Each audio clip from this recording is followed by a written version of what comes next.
Bonjour à tous, j'espère que vous allez bien. Aujourd'hui, j'aimerais parler avec vous de la synchronisation dans les arts martiaux, donc synchronisation des mouvements. Et à plus forte raison, avec la période que l'on traverse, le fait que l'on n'ait pas de partenaire, eh bien notre partenaire, ça va devenir l'arme. C'est parti.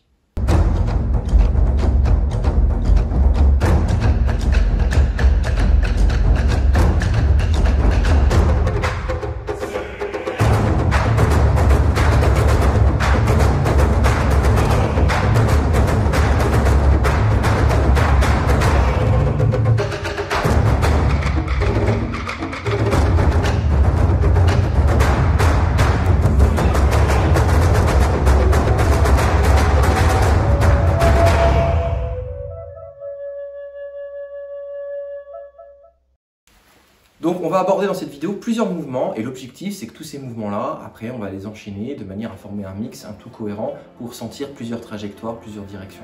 Bien entendu, vous pouvez faire ce que vous voulez sur la base de ces quelques mouvements, les enchaîner dans l'ordre que vous voulez et constituer vraiment votre enchaînement à part entière, être créatif, ça c'est important aussi. Sachez tout d'abord que ce que je vais vous montrer là, ça va être un mix, donc à la fois orienté combat, mais aussi également artistique. De par la tenue du nunchaku qui sera un peu plus haute, je vais rarement utiliser la forme où on utilise jusqu'en bas, d'accord, au niveau de la tenue du bas du nunchaku. Et dernier point, avant d'attaquer, j'avais fait une vidéo là-dessus sur les mouvements de base. Cette vidéo-là, par rapport à la vidéo précédente, va aller un petit peu plus loin sur certains mouvements. Elle va décortiquer des mouvements qu'on n'avait pas forcément vus dans la vidéo précédente. Voilà. Donc le premier mouvement, c'est un mouvement d'ouverture du nunchaku. Donc on va tenir le nunchaku vers le bas, c'est une forme qui est possible. Et donc on va simplement venir déployer le nunchaku. Voilà, comme ceci pour pouvoir réaliser cette rotation autour du poignet et donc revenir en position de base de saisie du nunchaku. Le deuxième mouvement, c'est un mouvement qui va partir de cette garde-là. Donc bien entendu en forme martiale, vous allez tenir plutôt voilà, le mouvement, démarrer le mouvement à partir d'une saisie longue. D'accord. Ici on va avoir une saisie semi-longue on va dire. Et l'objectif ça va être de venir travailler cet enchaînement. 1, 2, je fouette et je reviens. Donc ça fait 1, 8, je fouette et je reviens. Un peu plus vite.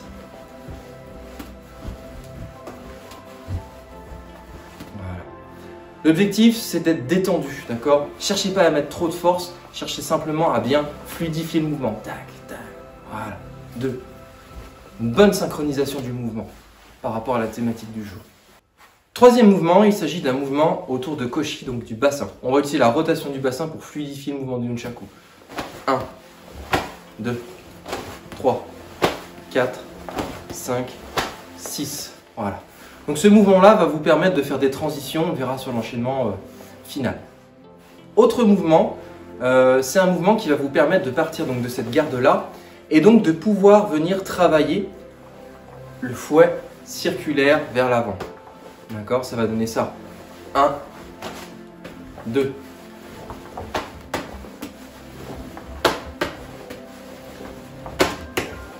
Voilà.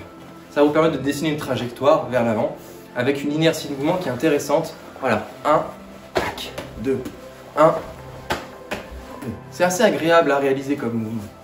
Autre mouvement, il s'agit d'un mouvement de passage.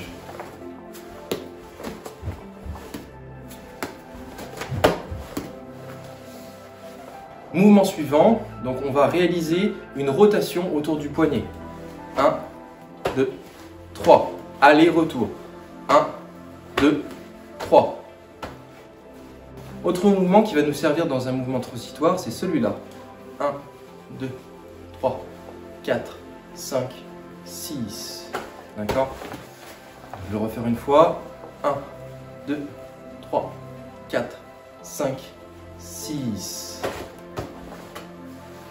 Autre mouvement qui va nécessiter un bon contrôle et qui est intéressant à greffer dans un enchaînement plus global, c'est ce mouvement-là. Donc 1, 2, 3, 4, 5 et je récupère. D'accord? Donc ce mouvement-là va nous permettre derrière de travailler vraiment cette synchronisation de mouvement. Autre mouvement intéressant, c'est celui-là.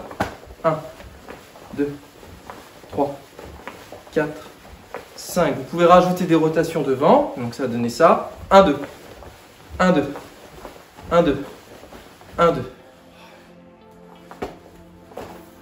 Voilà, ça vous donne une idée de comment utiliser justement tout le corps pour pouvoir apporter une fluidité au mouvement.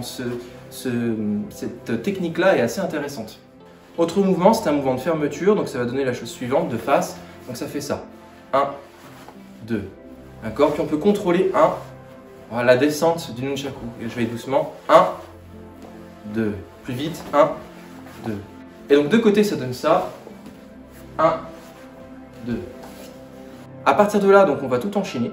Et l'objectif, c'est d'être créatif, d'insérer les éléments en bon ordre, les répéter 2 fois, 1 fois, enfin d'être libre sur la base de ces patterns.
Voilà, j'espère que cette vidéo en tout cas vous aura inspiré pour pouvoir travailler. Profitez-en, c'est vrai qu'on est dans des périodes où on est pas mal seul.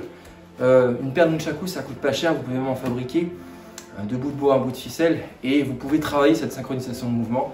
Donc c'est pas cher et ça fait un bien fou au niveau des articulations, au niveau du corps.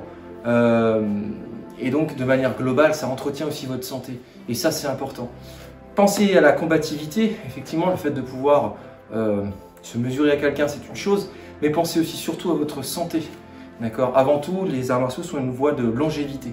Donc travailler à la synchronisation, c'est aider votre cerveau aussi de pouvoir toujours opérer des mouvements et pas rester être enfermé dans des mouvements habituels de marche, assis, debout, marche, assis, mais de travailler des angles différents. Voilà, je vous dis merci beaucoup. Merci également pour tous les nouveaux abonnés, pour la confiance que vous accordez à la chaîne. Et je vous dis à bientôt et gardez la force.